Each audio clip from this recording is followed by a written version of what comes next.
What's up, everybody? My name is Godzi, and welcome back to another episode of Umineko When They Cry Questions Arc. Last episode, we continued with Chapter 2. We learned a little bit more about how Shannon initially met Beatrice, and apparently how Canon met Beatrice, too. We learned more about, Shannon and George's relationship. And we learned about how it's affected Jessica. Apparently it's affected her greatly, because she's a little upset that Shannon got a boyfriend before she did. Which, that's just a thing that happens that you have to deal with, but she's just slightly understandably salty about it. Regardless, Olive Garden was good. Never knew how much I needed pesto sauce in my life.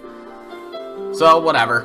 Let's get into this. Also, wait, actually, I want to discuss a little theory that I brought up last episode with the culprit of each arc disguising themselves as Beatrice. Thing is, I'm not 100% sure on this. And I'd like to think it's not true because then it'd make the answer too simple for each arc. Because who are the only people who could disguise themselves as Beatrice? Literally just the females, not even Maria or Kumasawa likely, at least not Maria.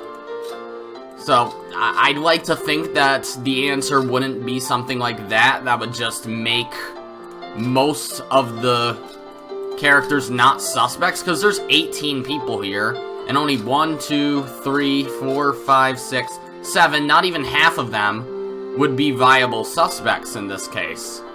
So I'd like to think it's not true, but it could very well be true for some arcs, the first arc it definitely had to be. I think Shannon faked her death and she was dressed as Beatrice at the end there. But I feel like in this case, I did mention how I think the witches can't intervene in the worlds, and they're not committing the murders, but they still exist. However, in this arc, Shannon broke a mirror that Beatrice, quote-unquote, said was holding her back. So the thing is, I feel like in this arc they could intervene, and this might be the real Beatrice. I don't know. So, I'd like to... And there could always be multiple culprits per arc, too. I could be dead wrong about Shannon being the quote-unquote only culprit. There could be a second culprit somewhere, but I think my theory is viable, and Shannon could be the, murderer of the first arc. Problem is, I don't know what her accomplices would have to gain from it. Because my theory requires for these four to be accomplices. Now, Genji wouldn't make sense because Shannon is a servant. Of course, if she, quote-unquote, becomes Beatrice or portrays herself as Beatrice to Genji, then Genji would serve her no questions asked. But as Shannon, Genji's not going to do that. Nanjo, don't know what he has to gain from it. Eva and Hideyoshi, the only thing I can think of is Shannon killing off everyone else aside from Eva, Hideyoshi, and George, so that, they get the gold. And maybe in return, they'd let Shannon be with George. I don't know. I don't get it. We'll probably learn more about it as time goes on anyways. Regardless, let's focus on Chapter 2 for now, not Chapter 1. Was there something else I wanted to say? I don't know. Oh yeah, actually, there is something I wanted to say. I came across a video this morning about, how long Umineko, the visual novel, is.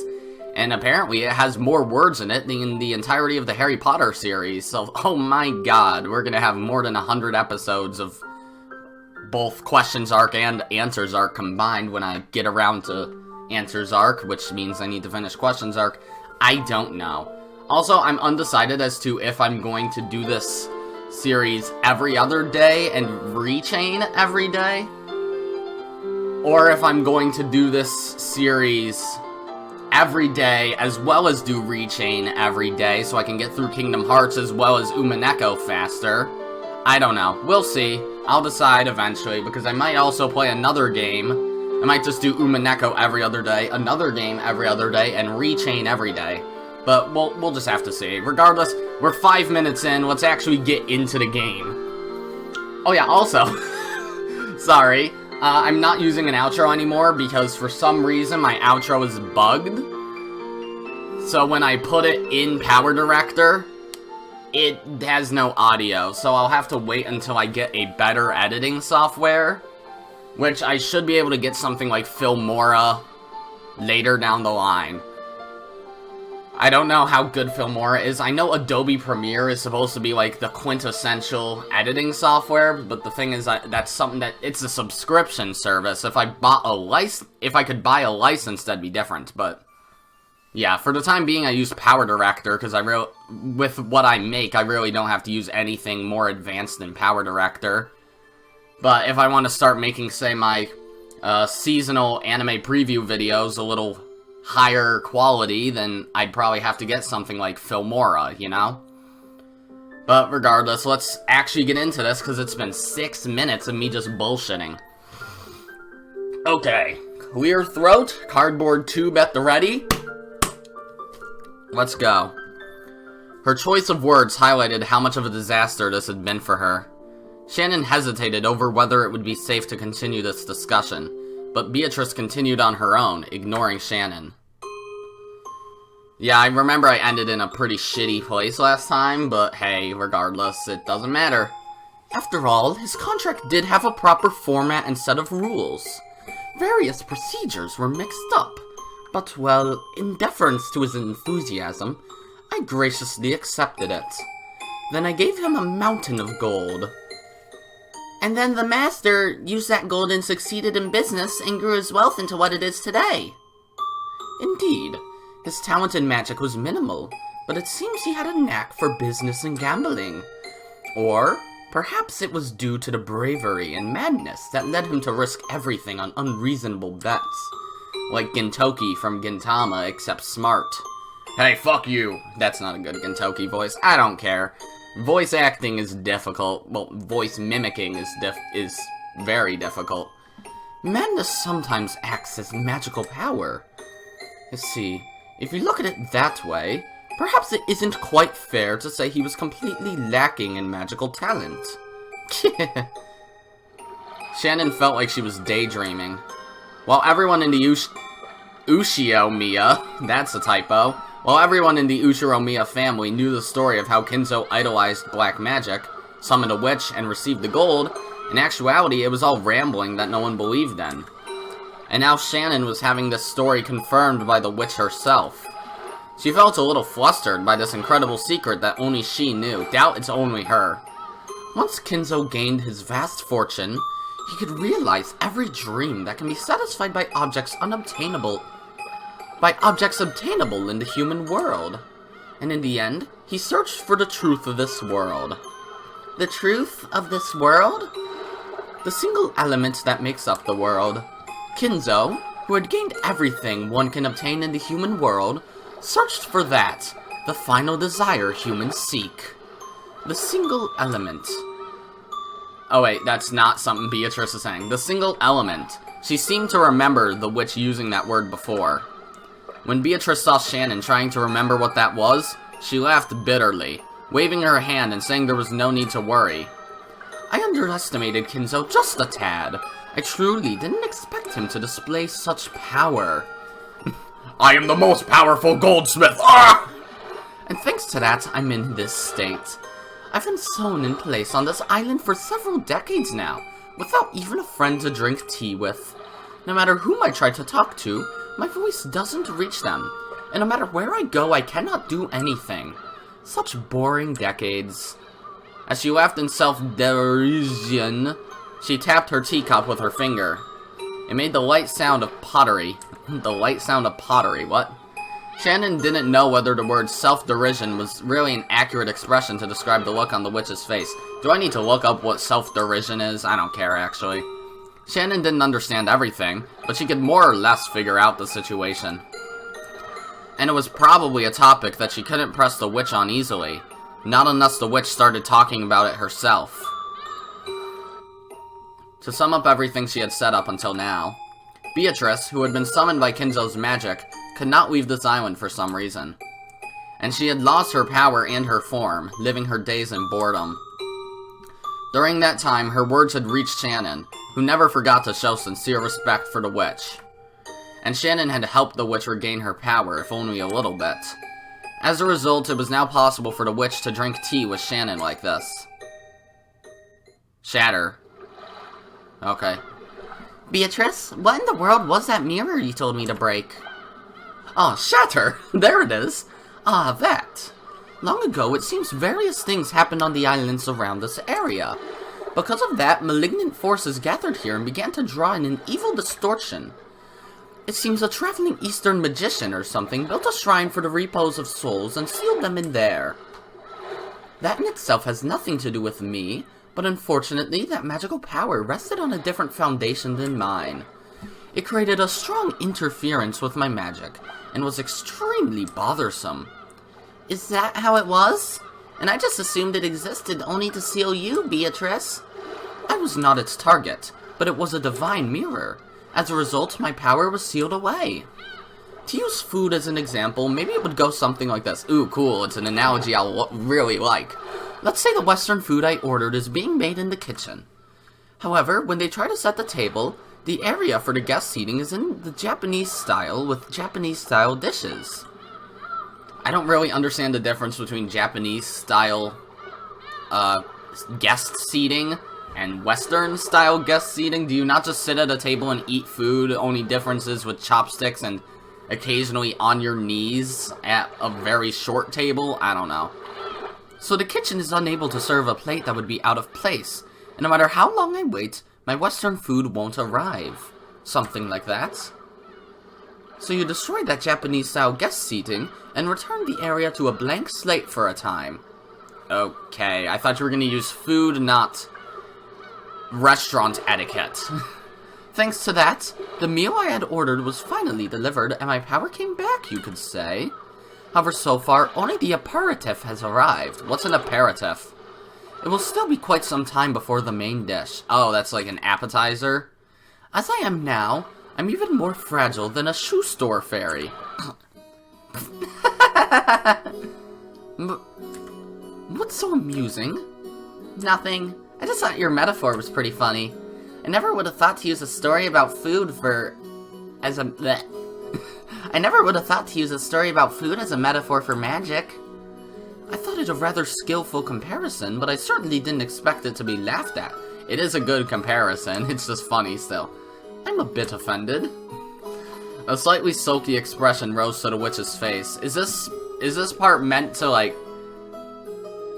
I feel like this part's meant to make us like Beatrice before making us hate Beatrice, you know? Like the calm before the storm, like... You know, with how Higurashi always starts with each of its arcs. It's just like, everyone's nice and everything's cute and funny and fluffy, and then one of them goes crazy. That's just how it goes. A slightly sulky expression rose to the witch's face. It wasn't a strange expression at all to be appearing on the face of some friends as they enjoyed their tea. Although I may not look it, I was known for doing extremely brutal things in the past and the future. I've gotten soft. Now I can even have a foolish discussion while drinking tea with a human. She was probably talking to herself. As Beatrice gazed at the seabirds tracing the horizon, she put her tea to her lips again. The clouds have come out. When the ocean loses its brilliance, it's nothing more than a gray puddle. You think so? I think the ocean is a beautiful deep blue even when it gets cloudy. Humph. Maybe the witch noticed the deep meaning behind Shannon's words. She laughed lightly and set down her empty teacup. It seems those things buried in your eyes aren't black pebbles anymore. How is it? Do you see how it feels for furniture to be reborn as a human? Yes. I never knew the world was this kind. Since the start of her relationship with George, Shannon's face had grown brighter more often. Her smile had made everything go smoothly and had even changed her fortune. Shannon made less mistakes in her work than she had before, and a family member's opinion of her was slowly starting to change. Just the other day, she had been surprised when Kraus, who rarely exchanged words with her, had suddenly started talking to her. Wait, what? Kraus had a conversation with Shannon. That shouldn't be surprising, since he's her employer, but okay. You've been wearing a splendid smile more often lately, haven't you? Has something good happened? No, but every day is fun, yes. Humph. Wonderful. It goes without saying that coffee is more delicious when poured with a smile. Could I ask for that smile once more? Yes, sir! Okay. That's a lot better than how Natsuhi treats her. Kraus just seems very dignified. He doesn't seem strict. He doesn't seem aloof. He, like, cares, but not too much. He's just like, yeah, if you don't mess up, I don't care. That had become a chance for Shannon to gain confidence in herself. Of course, it didn't go beyond her own heart, and it wasn't so big a change that anyone would notice. Hey, Bandicam. Okay, yeah, you're working. But she had begun to change, bit by bit. Shannon understood it clearly. Knowing love was the same as gaining a soul. The same as being reborn from furniture into a human. There was absolutely nothing mistaken in Beatrice's words. By knowing love, Shannon had learned what it was to be human. These have been unusual snacks. It was time well spent. It's probably about time for you to return to your work. So let us end our tea party now. After all, it seems a certain person doesn't like seeing us drink tea together. Huh? Oh, is Cannon here? The witch gripped a teaspoon and flipped it with her finger, sending it up in the air. After that, it was launched by the fingers of some invisible person and flew straight into a nearby bush. The bush shook violently and Cannon came out. Hi, I'm just spying. Natsuhi told me to cut the bushes. Yup, okay, bye. It seemed he had been there for some time, watching their tea party. The spoon was gripped in his hand. Nice throw. If he hadn't caught it in an instant, it might have hit him hard in the forehead and caused him to start oozing blood. Do not worry, our tea party is over now, Cannon. How long were you there? If you had called to us, I'd have poured you some tea, too. I imagine that you didn't want to interrupt a pair of women talking, right? Cannon kept silent, but there seemed to be a slightly hostile look in his eyes. On the outside, he acted with respect, but unlike Shannon, Cannon did not trust the witch. Oh boy. There's that sound effect. When Beatrice hit the table with her pipe, the tea set turned into gold butterflies which flew upwards all at once. They then scattered in every direction and the cleanup was already done. It was fun, Shannon. Let us meet again if the chance arises. My magical power is still quite lacking. It's tiring even to show myself. If you're that tired, never appear again. Oh boy. Cannon had said it in a small voice, but the witch seemed to have heard it perfectly. She giggled but did not reply. Shannon, tell me more about George at our next tea party. There are no snacks sweeter than a person's love life. See you again. Womb. That's a very neat effect that they put into this game, despite the fact that there's no CGs. Beatrice's body also became gold butterflies, or colored dots, which scattered in all directions and disappeared. It was a fantastical and beautiful scene, like a blizzard of gold leaf. For a while, Shannon quietly watched the witch's exit. Cannon approached her from behind and spoke with an expression that was drastically different from hers. Shannon, didn't I tell you to stay away from her? Beatrice isn't that bad of a person. Yes, she might be a little shady, but the fact that only we can see her is suspicious enough. That thing isn't human. Who knows what she might be planning? Cannon, I think that's a little rude. There was a touch of sternness in Shannon's voice, which was unusual for her. To Cannon, who knew her well, she must have sounded extremely stern. Cannon, looking excessively surprised considering Shannon's tone, fell silent. It's true that Beatrice is different from humans. She has a terrifying power, so I think it's right for us to fear and respect her. Still, I think it's incredibly rude to despise her just because she isn't human. That's segregation. I understand what you're trying to say, Shannon. You've changed ever since she gave you that brooch. It's like you're her prisoner. She brought you and George together, and now you're indebted to her. Don't say things like that. That thing isn't human. We don't know what she's thinking, so you mustn't trust her. And we aren't humans either, Shannon. Fuck right off. Cannon's words grew more serious. Those words probably gouged at Shannon's heart. She bit her lower lip and hung her head. We are furniture. Even if we receive names and are treated as humans, That won't change the manner of our birth. You are no longer furniture. Those words Beatrice had given her, which had made her happiest, floated through Shannon's mind. I am not furniture. No, you are furniture. We are less than human. Just fuck off with your stupid, shitty self-esteem, Canon. Shannon, you're just pretending to have forgotten, pretending to be human. You know that as well as I do. I am not furniture. I'm human. No, you aren't. We have never possessed what it takes to love or be loved. Have you not seen what's been going on? Christ. Canon's criticism seemed to have shifted away from Shannon's meetings with the witch. Shannon picked up on that quickly. I heard from a lady. Seriously, what were you thinking? I cannot believe you would go on a trip with George. You've forgotten your place as furniture. You've just been tempted by that witch, mistakenly believing that you've become human. Listen, Canon, it's true that we're furniture. Lesser beings inferior to humans? But if it were possible to make up for what we lack, wouldn't that be the same as becoming human? Such a thing could never happen. No, it could. If we can do that, we won't be furniture anymore. We can become human. Ridiculous. As if you could ever do such a thing. Canon spat those words out, but did so weakly and turned away. He was probably giving up. After all the suffering he'd undergone during those days he'd live as furniture, his heart was firmly sealed. You can do it too, Canon. You can become a normal human. Stop it. That's the witch talking. Yes, Beatrice taught me. By obtaining the single element of this world, we can become human. Or rather, nobody's human if they don't have that. That's why people spend their entire lives trying to gain that single element. I don't understand what you're saying, Shannon. I don't want to listen to ranting.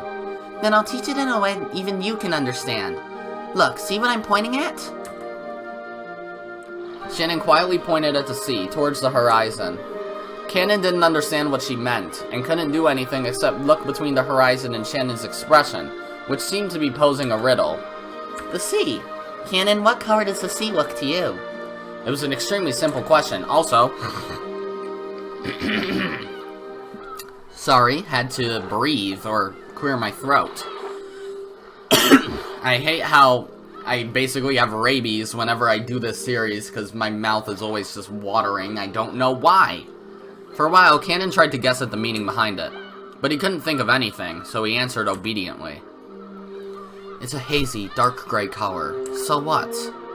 Objectively speaking, the sea, laid out beneath a cloudy sky, could probably be described best by Canon's words. But as Shannon closed her eyes and smiled, she shook her head slightly. It looks deep blue to me. And it does to me too, because it's not even cloudy in the background. Is that what you mean? Like how Japanese people use the word blue to refer to a green traffic light? What? They actually do that? No, the sea is deep blue. If I understand and you don't, then that's the difference between us. Canon bit his lower lip and was silent for a while. I don't understand. Canon, would you stick out your hand? As Canon was taken aback, unable to understand what she was saying, she took his arm and opened the palm of his hand. Shannon softly set something there. It was that magic brooch, which she had received from Beatrice. A magic charm shaped like a gold butterfly that could bring love to fruition. This is hers? No, this is mine. So think of it as me and treat it with respect, okay? Respect women, Canon. Fine, I guess I will. After being spoken to like that, he couldn't just throw it away. Canon didn't know what he should do, and he stood there, confused for a while, the brooch still on the palm of his hand. Shannon put the palm of her hand on top of Canon's. Ah, shit. And the brooch was warmed by both of their hands. This charm holds true magical power. I'm sure it'll teach you an important emotion, Canon. There's nothing to be learned from that person's magic. No, there is something, so wear it. Wear it, you bitch!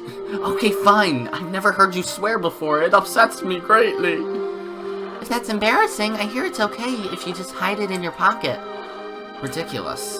As if I'd let the magic of that person lead me astray. Even as he said that, Canon couldn't be cold-hearted towards something Shannon was urging him to take. In the end, Canon took it and agreed reluctantly. Is that what it said? Okay, good. I was looking away, trying to remember if it actually said that.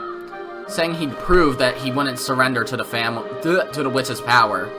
Shannon smiled and nodded back. I'm sure you'll be able to learn something important from it. And I'm sure you can become human. And when you do, I'm sure this ocean will look like a beautiful blue to you as well, Canon. Gray is gray no matter how many times you look. Is this like the dress all over again? Is it gold and white or is it black and blue? Alrighty then. That's wrong, Canon. It only looks like that because you have no balls. That's 5 stars. Huh?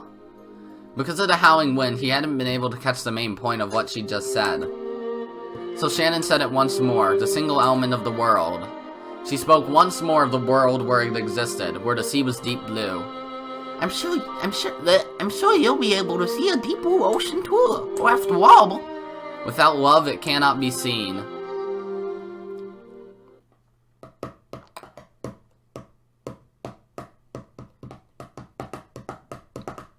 Oh, look, it's Kinzo. What? He's outside. Cool. Who is that? It is Canon, Master. It was rare for Kinzo to leave his study. However, the fact that he didn't meet what? However, the fact that he had didn't mean his noble research had been suspended. He may have left the study because of a change in mood, but that didn't mean the thoughts filling his head were any different from those he had while inside the study. Canon knew that no matter what the time, speaking to Kinzo when he didn't want to be spoken to would always disturb his research. It's cloudy out there. Will it get worse? Yes. According to the weather report, it could rain at any time. Shall I bring an umbrella? It will not come to that. Leave me alone for a while. If my children ask, say that you do not know where I am. I am busy on a journey through my own thoughts. Certainly. Then if you would excuse me. Before Canon finished bowing, Kinzo had already returned to his own world, having forgotten Canon's presence completely. And once again, he began rambling to himself. Motherfucker, I'm gonna fucking kill that dumb bitch. Amidst those words, the name of that witch popped up many times. Beatrice, but it'll fuck me harder. Oh, Beatrice, my hand will not reach your smile. What can I do to revive you? What can I do to make you smile at me once more? What is lacking? My research? My materials? My catalyst? Or is it magical power, or luck, or an oracle? Oh, Beatrice, what can I do to see your face one more time? Oh! And he's crying, of course he is. As Canon listened to his master's weeping voice with his back turned, he turned around just once. When he did, right behind his isolated old master, was the shadow of a person who shouldn't have been there. It was the witch. At once, thinking that the witch must be plotting to do Kinzo some harm, Canon dashed back to Kinzo and tried to form a shield with his body. But when he saw the expression on the witch's face, that emotion of his vanished. After all, Beatrice's expression was sorrowful, or maybe pitying. You fool, Kinzo. Can't you see me, even though I am here? Right behind Kinzo, as he repeated the witch's name over and over, desiring to be reunited with her more than anything else, was the witch herself. And yet Kinzo didn't notice anything. When Beatrice tried to rest her hand on his shoulder, he didn't notice. Why? Why does my hand not reach Beatrice's smile? Is it the age of the moon? The cycle of the comets? The alignment of the planets? What is lacking? What is? What is? It's useless, Kinzo. Without love, it cannot be seen. Canon took the brooch he had received from Shannon out of his pocket. By learning something new, would he become able to glimpse something he couldn't see now? Without love, it cannot be seen. He looked at Kinzo's back once more. The witch could no longer be seen there. Hey look, it's a transition screen, finally. Flowers. Yay. Okay. I get it. Can I read more? I'm sick of this transition slide.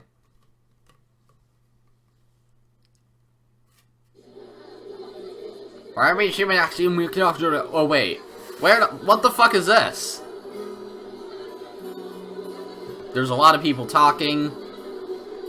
I don't remember this. Was this not in the anime? I don't know. The biggest fall event for the Ushiromiyas family was the family conference in October. But to Jessica, oh, okay. There was another major event that came before that. The school cultural festival. Jessica liked school. Okay, sure. To her, it was a place where she could let out the stress she built up from the rigid lifestyle she was forced to lead at home. Well, I guess in that case it makes sense. For today's cultural festival, she'd formed a group with her friends, and had announced that they'd perform some light music on a temporary stage. She had prepared and practiced for this over and over until today. I didn't mean to press that. Always anxiously awaiting this day's arrival. But there was one thing that worried her. She looked at the clock. There was still a little time, but she felt uneasy. Would that person really come? Canon, right? I think so. After taking a single deep breath, her heart jumped when all her friends suddenly started speaking in shrill voices. Oh my god. No way! Hina's boyfriend is so awesome, isn't he? Isn't he? Rin's boyfriend looks really smart. Is it true that that guy's a glasses beast? No way, my husband... And there'll be a pretty boy. Fucking schoolgirls. Don't take that line out of context. Please don't. I'm 17. You don't have to take it out of context. It may not be like this for all girls, but at least at Jessica's school, the cultural festival was basically a boyfriend exhibition. Jessica didn't have a boyfriend. She had many friends of the opposite sex, but no special only one. But Jessica was a little famous around the school, and everyone thought it'd be natural for her to have a fitting partner. Yeah, I wonder why she's famous around the school. Is it her name? Is it her family? Probably both. Furthermore, her pride had led her to pretend that this was true. She'd somehow managed to keep them fooled until this year. But for various reasons, she hadn't been able to escape this year's cultural festival. Jessie, is your boyfriend here? What? No, it looks like he's not here yet. Maybe he's busy with work. So what kind of person is he, Jessie? At least give us a hint. What kind of relationship? Awesome, so he's a working man? Will he come in a suit? Of course he'll be wearing glasses, right? Yeah, hey, he actually doesn't exist, right? If you come clean now, we'll let you join us. Let's cry together through this year's cultural festival. No, he exists. I told you, he really exists. Jessica's bitter smile was covered with cold sweat. It was starting to seem doubtful whether she really had deceived her sharp-witted friends.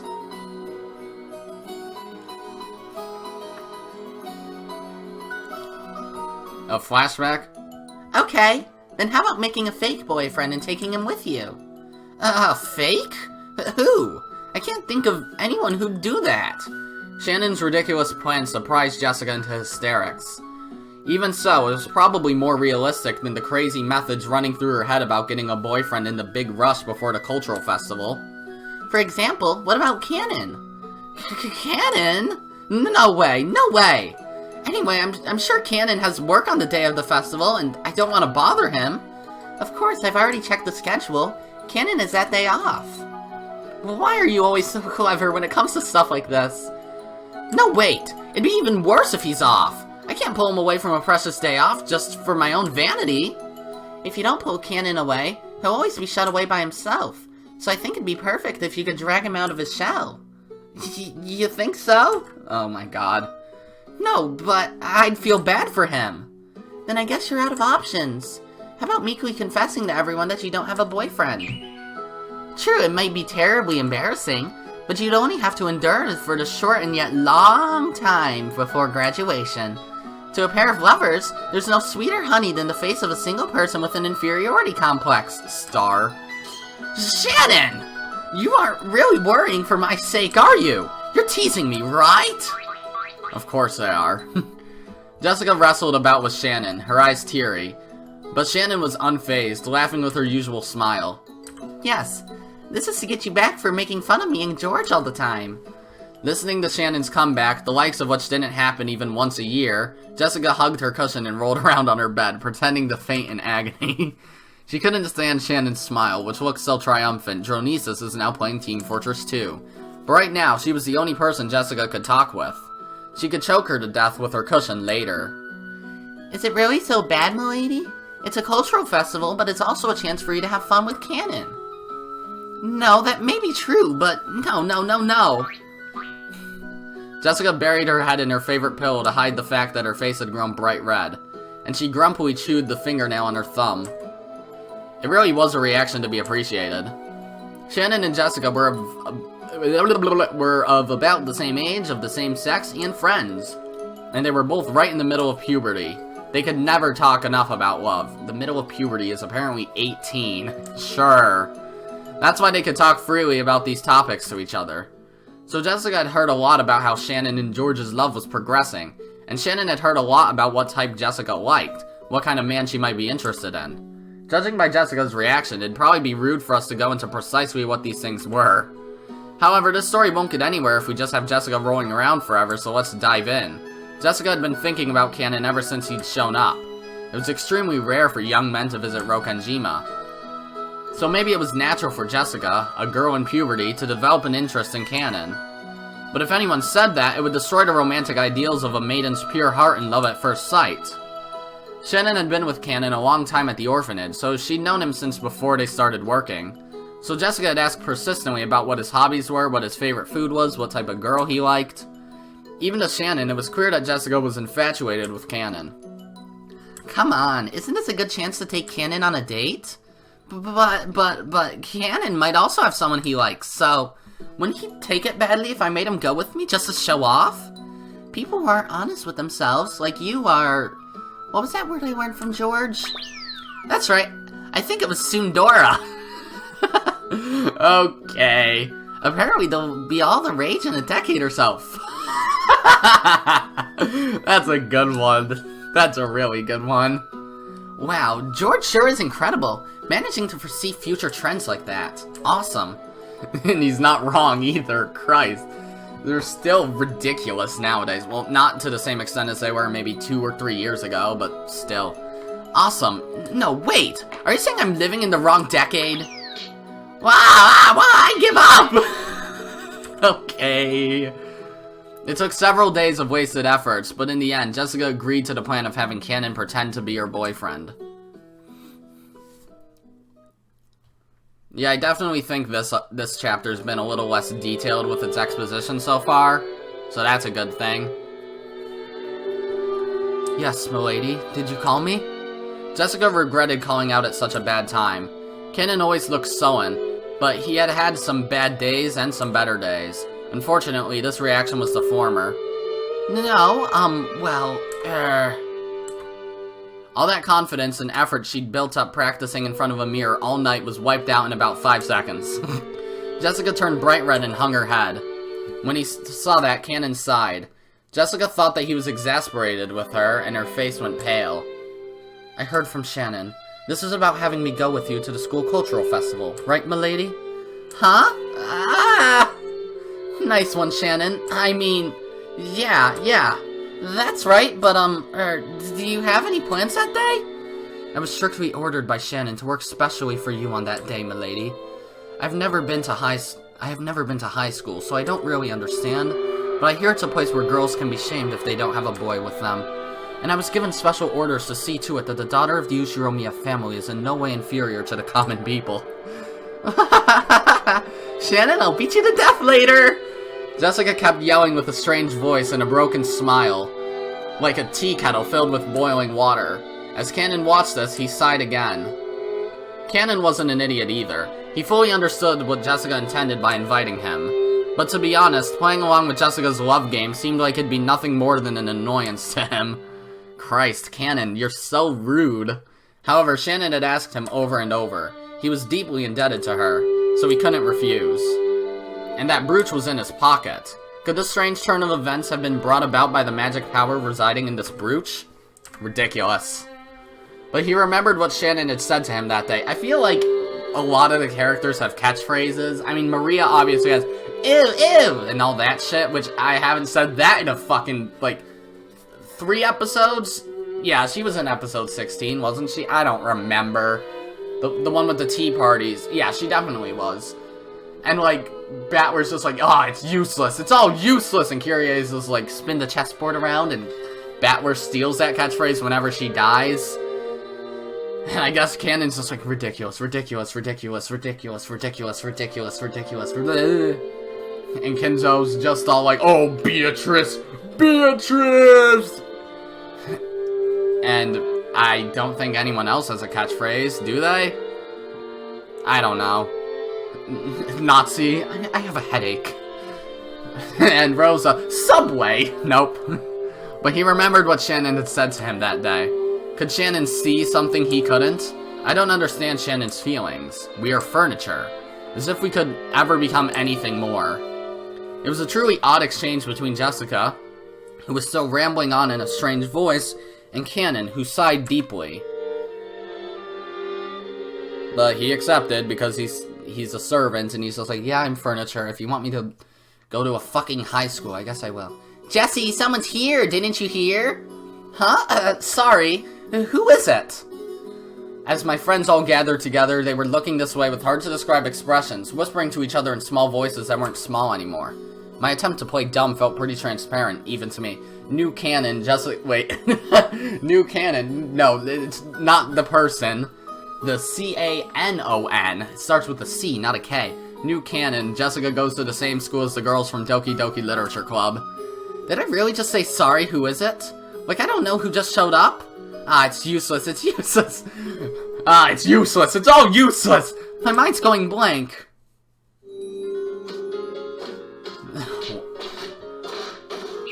What? What was the... Oh, okay, I see. That's a really weird... You look like a train conductor. No way! No way, that's Jesse's boyfriend? He's so cute! Wait, he's real? No way, seriously? Jessica, you traitor! He's incredible! He's younger? I never heard he was younger. Where's Jesse's boyfriend? She really isn't a little kid. Yeah, those are the... I'm trying my hardest to bring the DDLC voices into this. Hey! Aren't you late? I didn't know where the entrance was. I must apologize for my tardiness. Right, that outfit looks really good on you. Shannon said normal clothes wouldn't do, so he went and bought this the other day. Does it look strange on me? Is Jessica's outfit actually... No, she has the one-winged eagle on it. That's not her school outfit. That wouldn't make sense. That's not true. Shannon, when I get back, I'll promote you 2 levels. It looks like everyone here's a girl. It's uncomfortable. Yeah, isn't it? Come on, let's not hang around here. Let's go to the stage, okay? Because I'll be up pretty soon. Come on, come on, come on! Jessica seemed just as uncomfortable. I can't do Jessica's voice when she's so stuttery. Like, Undyne wasn't even like that, and they have the same voice. Yeah, fuck you!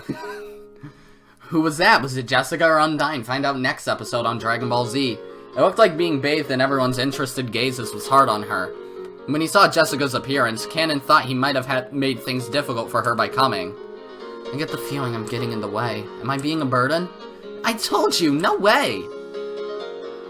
Please tell me at any time if I start getting in the way. God, no way, he calls himself Boku! What? There's no way you'd get in the way, Cannon! What? Okay. Yeah, she calls her boyfriend Kun! Oh, those were the girls in parentheses, okay. What would you like me to do, milady? No way, she calls... No way, she calls him... She makes him call her milady like a butler. Oh, OMG, OMG. Yuri, why the hell are you talking like that? No, you can't call me milady today. Is that so? As you wish, Jessica Sama. Yeah, she's trained him to call her Sama. Sorry, Cannon, could you close your eyes for just 3 seconds? It's a kiss, it's a kiss. She's gonna kiss him. As you wish.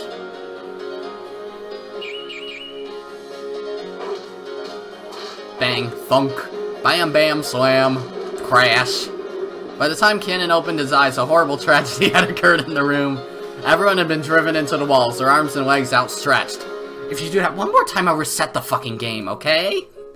Yes, Monica, okay. Wait, I didn't read that. Jessica had slipped her brass knuckles back into her pocket before Cannon's eyes opened. Are those legal in Japan? Okay. Anyway, let's go over to the stage. Our turn's coming up soon, so take a seat and wait for a bit. Because we've got to get ready. Go straight to the end here and you'll see a temporary stage. You'll know where to go. Please wait there. She pushed Cannon's back as he seemed to be having trouble moving himself and chased him out. Even though Cannon was confused by Jessica's attitude and her panicky state, which he'd never seen before, he followed her instructions and headed into the direction she had indicated. And there's the fucking door. Even the doors in her school creak like that. God, I hate these doors. After seeing him off with an awkward smile, Jessica slammed the door shut and yelled loudly. There you go, you saw, right? You saw that. Are you happy now? Sucks for you. Ugh, I lost the bet. I was sure Jessie didn't have a boyfriend. Are you sure that was her boyfriend? I'll bet she's just abusing one of her servants, right? Jessie's boyfriend's incredible. Shut up! Come on, let's get ready. When Jessica took the brass knuckles out of her pocket again, everyone energetically returned to their tasks. Christ. I still don't remember this from the anime. I do remember the aquarium. Kind of. Maybe. Sorta. Cannon went down the corridor Jessica had shown him and ran into a temporary stage where the vending machine should have been. It was probably being rented by the hour or some group or club. The ones singing were student groups, but the crowd was still incredibly excited. Disliking that clatter, he leaned against the wall in the darkness by himself. So this is what they call high school. It sure is noisy. That's what Cannon thought. Then he remembered Jessica just now, acting in a way that he'd never seen before. Honestly, she was in such high spirits that alcohol might have been involved. To him, remaining composed and intellectual at all times was the highest virtue. Sorry if it sounded like I was gagging, I had to burp. In that sense, it was very hard for Cannon to get used to the atmosphere of a school cultural festival. Christ, I keep on salivating for no goddamn reason.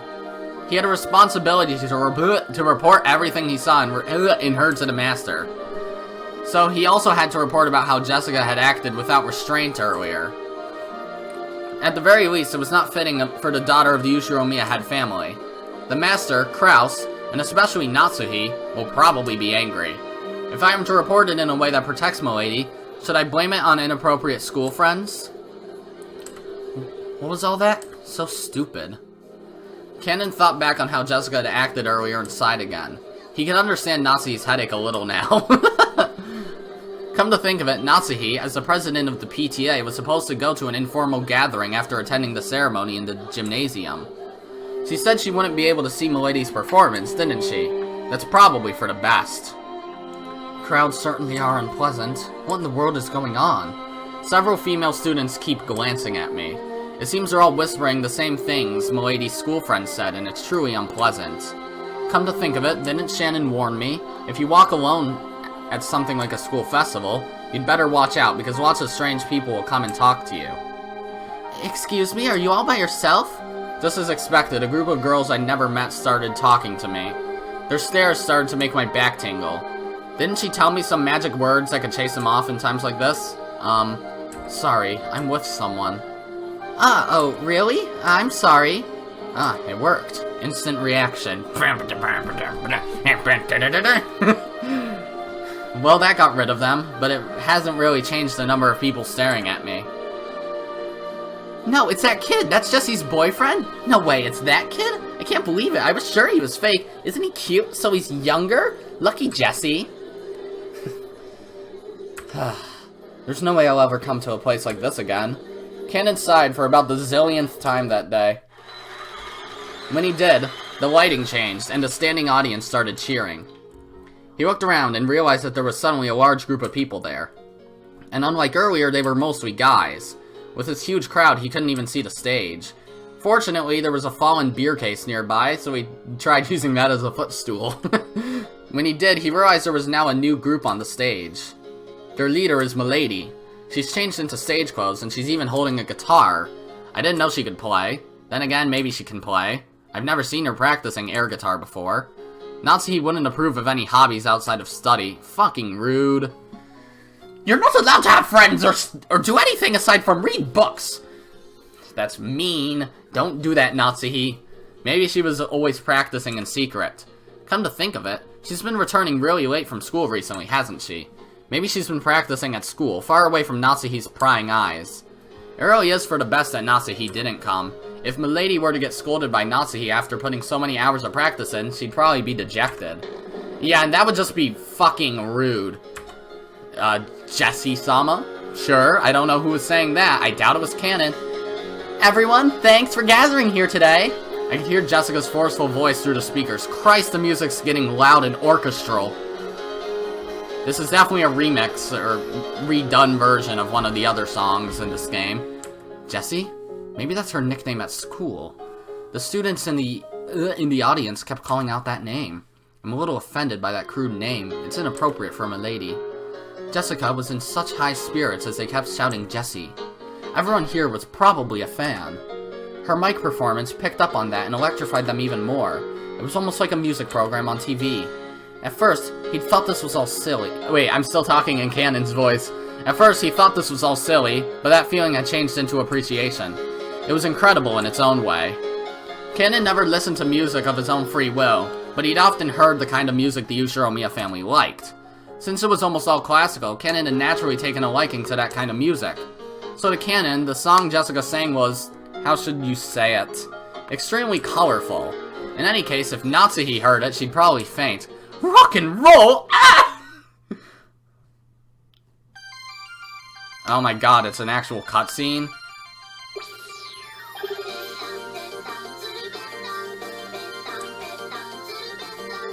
Okay, sure. Hidden? What? This is a thing, for sure. But everyone looked like they were having a really good time.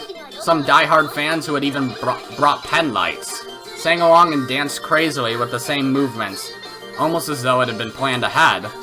On the stage, Jessica also sang enthusiastically, dripping with sweat.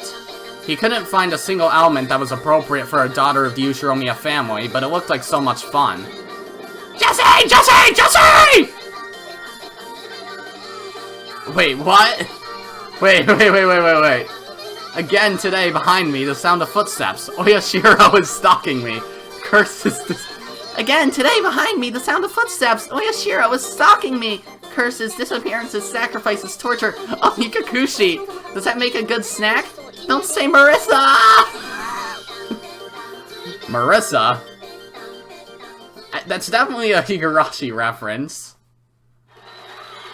I must not go along with it, but at any rate, Milady is full of life and looks like she's having a great time.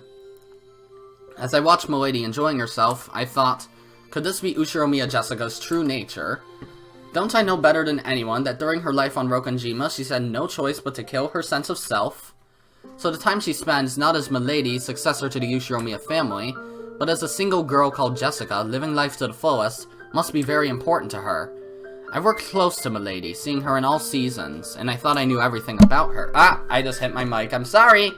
But that was all limited to one side of her. The Milady of Rokkenjima. We are furniture. Fucking stop! We serve on Rokkenjima and end our lives on Rokkenjima. So I've come to think of Rokkenjima itself as our whole world, Rokkenjima. As though, like in Ptolemaic theory, the ocean spilled off the end of the world into an abyss Rokkenjima. But when I look at Milady like this, I can see how horribly narrow that outlook is, Rokkenjima. I still can't go along with the excitement of the crowd, Rokkenjima, but I feel like I can see something that cannot be seen on Rokkenjima. I'm not sure if this is the unseeable thing Shannon was talking about, Rokkenjima, but the ocean still doesn't look blue to me. Rokkenjima.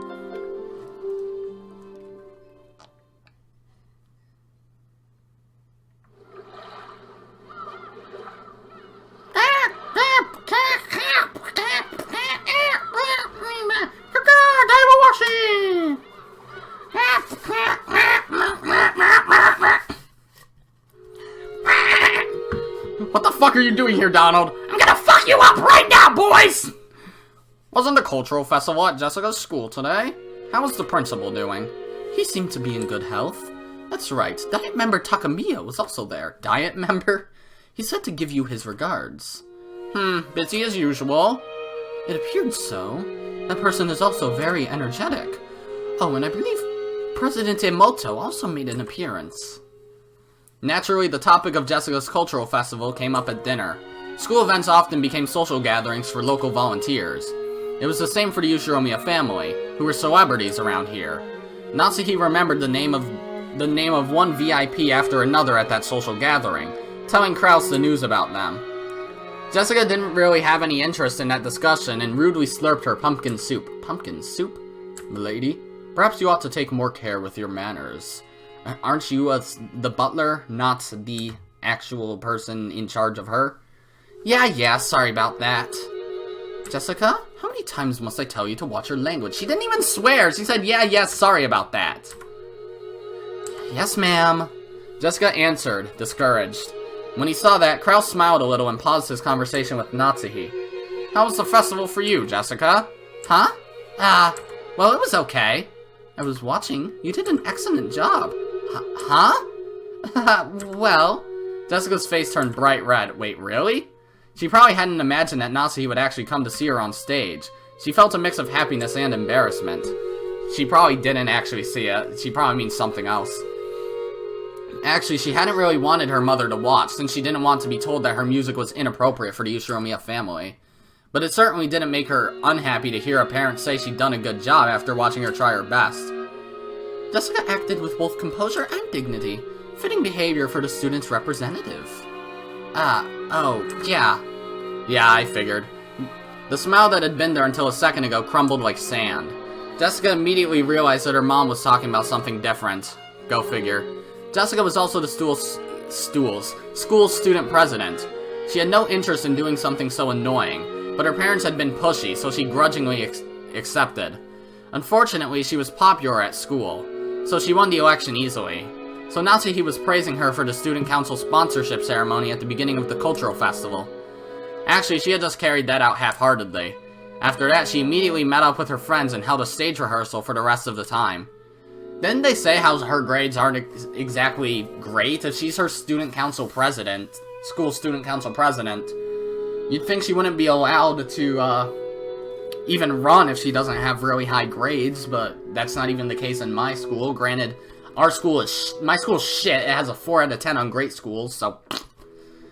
An experience of standing above people and bearing responsibility will surely prove useful in the future. I'm sure it'll help Jessica mature as a member of the Ushiromiyas family. But you rushed a little while giving the greeting. You get a pass on content, but the fast pace of your speech lessened the impact. It might help if you develop the habit of pausing every once in a while. Yeah. Okay. After she finished eating, Jessica didn't feel like going straight to her room. Her room was basically the place her parents had ordered her to be. So perhaps for Jessica, instead of returning to her own room, being in an unknown location in this large mansion was a meager form of resistance. Okay. Now what? Jessica felt that even being in the mansion made it hard to breathe, so she went outside to the rose garden. Well, even if she did show up, I'm sure she would have said something about how it wasn't appropriate for the successor of the Ushiromiyas family. So isn't it better this way? Jessica laughed at what she was sulking over. She laughed at what kind of words she could possibly have been expecting. That was dumb of me. In the end, I was just acting like an entitled brat. I'm a little exasperated with myself, and it makes me want to laugh. Milady? Oh, it's Canon. Canon! Don't scare me like that. Ha ha ha. Just as she was about to force a laugh, Canon suddenly started talking to her and she choked. What's up? Got something to say? Yes?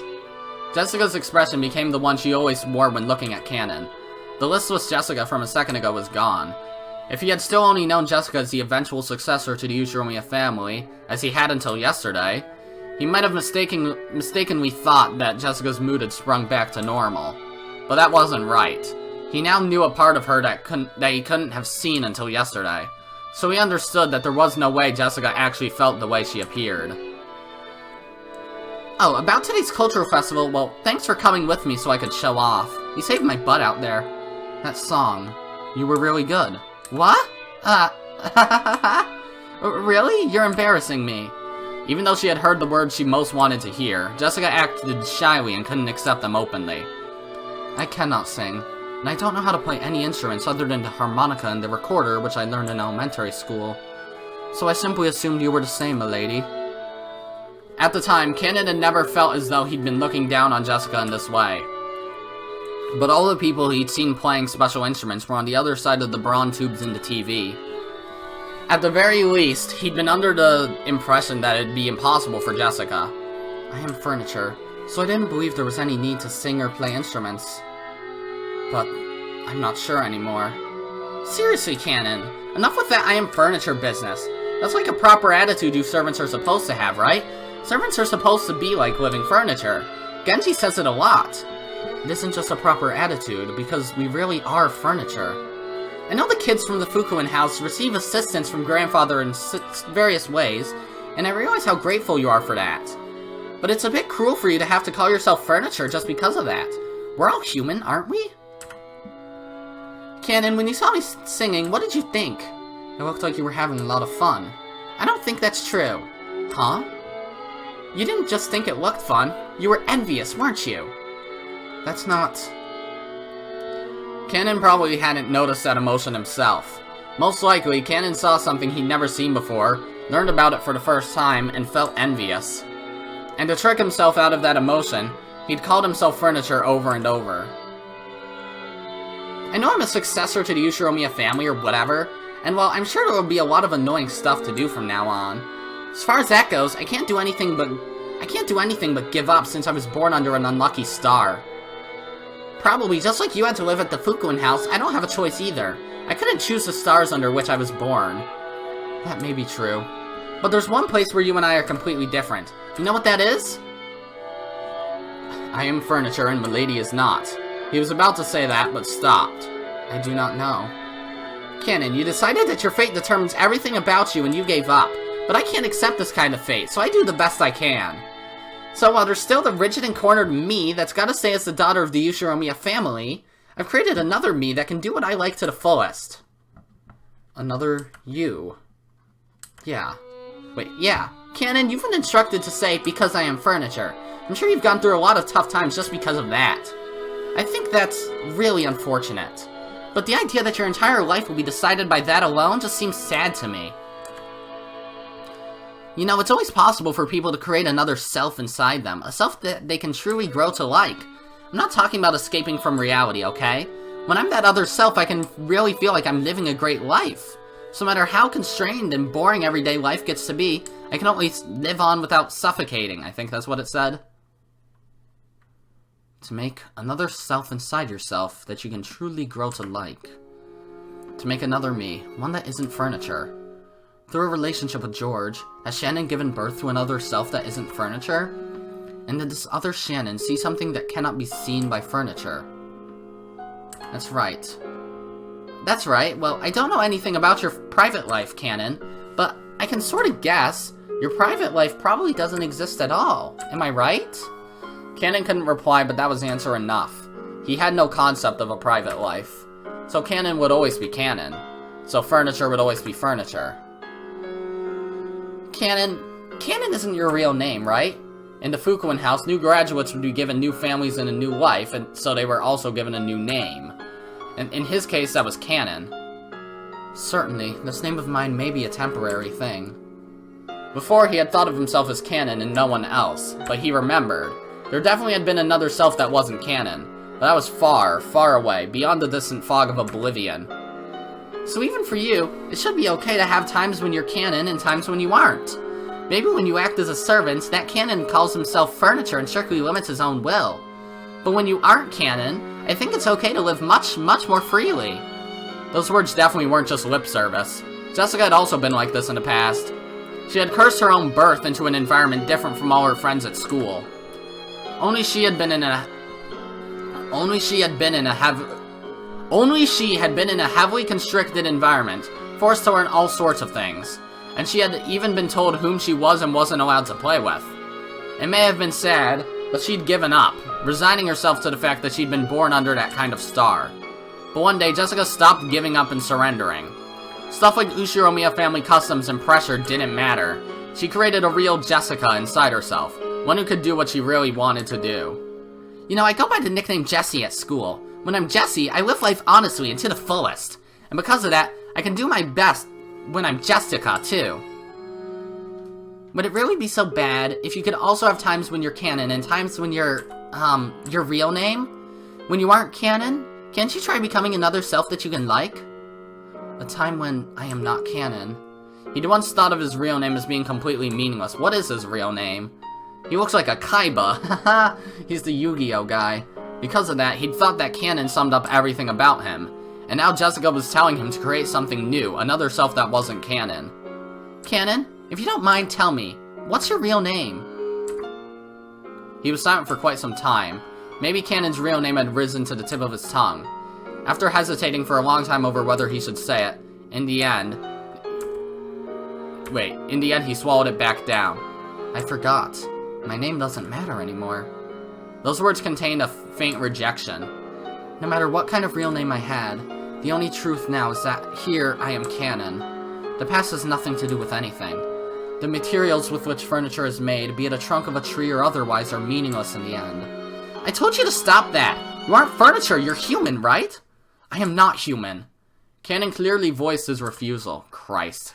Canon, you're annoying now. Like, I like you as a character, but God, you're annoying. It was with a rage that he normally didn't show. Jessica couldn't say anything back and was struck silent. You are human, milady, so you are free to live any way you please. And any kind of future is possible for you. It's almost like you have wings and can dance through the sky like a bird. But I am not like that. Even if I looked like a bird, I'd be nothing more than a domestic duck. Even though they have wings, they cannot fly. To speak of me, that dream in the sky, despite that, it's just too cruel. Furniture and ducks, what the hell is all this? No. Jessica had unconsciously gone along with Canon's forceful manner of speaking, but she realized that she shouldn't fire back and swallowed her words. I don't know anything about you. I don't even know your upbringing, and I don't know the hardships you've been through, so I can't even imagine why you started calling yourself furniture. But know this, you aren't furniture or a duck. You're a real human. If you want to say Canon's furniture when working as a servant, that's fine. But in that case, don't you think you can create a self for when you aren't furniture? For when you're human? Only a human like Milady can embrace that possibility. I am not like that. I have no future, no possibilities, no dream that I am allowed to see. So Milady, please don't say any more cruel things. Why? Why do you say stuff like that? Because it seems you mistakenly think I'm a human, the same as you, Milady. We are different sorts of beings. I just want to make that clear. I heard from Shannon, something about Milady liking me. Huh? What? No. I look almost identical to a human. So, like Shannon, I could probably delude myself into thinking I'm human and pretend to love for a time. But then I would surely be fooling myself. No, I would be fooling you too, Milady. Shannon and George will definitely fall apart. Even though Shannon herself probably realizes that day will come, she's taking part in such a stupid... There's nothing stupid about it! Sure, George is a wonderful person, and he's got to match up to his parents' expectations. I'm sure when it comes to marriage, Aunt Eva will interfere in various ways. And, I think their future prospects look like they'll be full of trouble, okay? But you know what? George isn't the kind of guy who will surrender to that shit. Shannon's no Juliet, and he'll definitely bring her happiness. People cannot engage in romance with furniture. What I'm trying to say is that even if you can love furniture, I cannot love you, milady. Those words of Canon's crushed all of Jessica's bittersweet feelings from that day. There was no way her emotions could have predicted that she'd be refused so bluntly. In an instant, she lost the willpower that had led her to try and unravel something stubborn in Canon's heart. And before she knew it, she was just standing there in shock. Milady, if your feelings for me were due to my conceit, then I must ask that you forgive me. No. Well, I won't deny that. Thank you very much. Huh? Thank you very much for thinking of me as a human. Those feelings alone really do make me happy. Anything more would be too cruel for me, so... No, I've said enough. Sorry about that. Jessica recklessly scratched at her head and spoke, trying to force her voice to sound bright. I just kinda ran on ahead by myself and was a burden on you. I'm really sorry. I'm sorry for causing so much trouble on your precious day off. No, I was also happy that I could see you having fun. Then let's call it a night. If I don't go back to my room and turn off the lights, Mom will get mad at me again. That's probably for the best. I wish you a good night, milady. Yeah, good night. Yeah, fucking Christ. Canon, you're an ass. There's no need to be so stubborn. You realize that you are a human. You're just being a douche. Canon saw Jessica trot away with her back to him, looking disheartened. But then she suddenly broke into a reckless dash and disappeared in the direction of the mansion. As he watched her back for just an instant, Cannon was tormented by the feeling that he'd just made a huge mistake. But he hadn't made a mistake at all. He'd been forced to refuse her now for her sake, while the pain was still at its most. Cannon, fuck right off. Beatrice, maybe? Nice going, making a woman cry like that. I didn't expect you to refuse her that strongly. If you'd given a normal answer, another pair of lovers would have been born thanks to my magic. Yep. How long have you been there? What a horrible person. When he turned around, the witch was suddenly there. It looked like she'd been there the whole time, watching the two of them as though enjoying a play. I shall forgive you for your insults just this once, in deference to that amusing little show. Even after 1,000 years, no more interesting show exists than complications between boys and girls. To me, it's a pleasure that's better and more addictive than opium. Opium. Cannon pulled the butterfly brooch out of his pocket. It was the manifestation of the great magic the witch had bestowed. Without hesitation, Cannon slammed it against the ground and stomped on it. Huh? What's the meaning of this? You know that was given by me. Just now I figured it out. What you're doing isn't tasteful. Wait, what you're doing isn't as tasteful as being a cupid of love. You're just a demon who enjoys showing love to those who can never be together, deceiving them. You are free to think that. Most humans I lend my power to say the same thing. Don't play dumb. You didn't lend Shannon your power because you felt sorry for her. You found a weak point in Shannon's heart as her chest burned with love, and you made her break the mirror that sealed you. What's more, you guessed how this would all end, and now you're toying with her. Am I wrong? Furniture has a thoroughly pitiful existence. So you have no dreams, no future, and even no love? Good, good. There is nothing better than knowing your place. As you notice, there was a faint love residing in Jessica's heart. You seem to think you've snipped it in the bud. Remember how I said last episode, whenever I speak in the Cannon voice, I hold my arm like he does? Whenever I speak in the Beatrice voice, I always hold, like, this little, collarbone thing on my desk, the same way she holds her fucking cigar. I think I do the same thing with Eva and her fan, so that's funny. But did you know? Trees grow thicker branches if you thin out and prune them. A girl who loves furniture, is it? Amusing, how truly amusing. Shannon and George will also eventually reach a stalemate with their unfulfillable love, ripening into the sort of large fruit I love. Regretfully, it seems to be going so smoothly for those two that it's hardly entertaining anymore.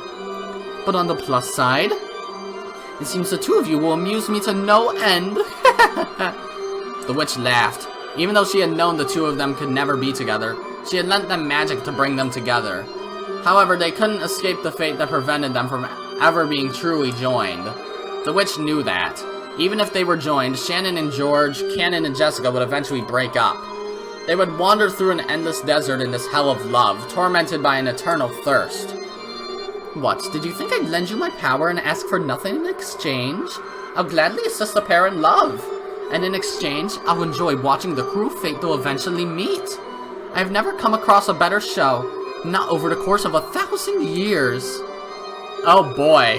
Just look at Kinzo. See how he ended up, an old pitiful man who learned the taste of love before being thrown out of paradise. Look at how he lives, like a dead man that cannot fully die. You truly are a witch. Disappear. Get out of my sight, demon. Oh, I would disappear even without your prompting. My power still hasn't returned. It is tiring to continue showing myself. I overdid it when I gave you lovers my power. As I am now, it will not be easy to maintain that power without that brooch as a catalyst. Cannon ground his foot even more into the stomped brooch. He felt it break under his foot. Then it evaporated like water, and changed into butterflies that sparkled gold, fluttering out from beneath Cannon's foot. Maintaining this form is quite painful for me as well.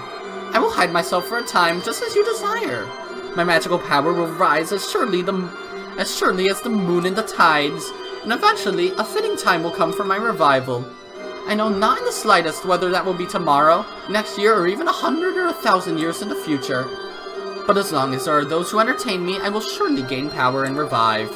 I will disappear for a short while, until that time comes. The bruise on the palm of your hand is already gone. So if you wish tomorrow morning, you can let my existence vanish like an illusion or a dream. After all, nothing saddens me more than being forgotten. However, I will surely be revived. Be on your guard, so that you will not regret that day's coming when it arrives. I will surely have my second coming and rule over everything as this island's true master. That is, the time when the door to the Golden Land will be opened again. The greedy dead will surely wake me. You talk too much. Disappear, now, Golden Witch! Okay then, she did. The witch became a cloud of gold butterflies and scattered away, leaving behind a scornful laugh. The whole area sparkled like a gold blizzard in a snow globe. It was a fleeting, fantastical scene that disappeared in a heartbeat. Shatter.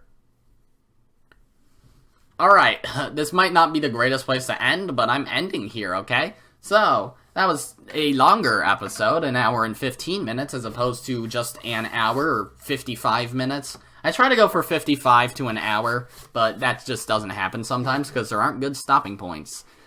I think there was actually a better one at like the 57-minute mark, but hey, who cares? Regardless, that's gonna be it for this episode. If you liked it, be sure to press the like button, and if you didn't like it, fuck you too.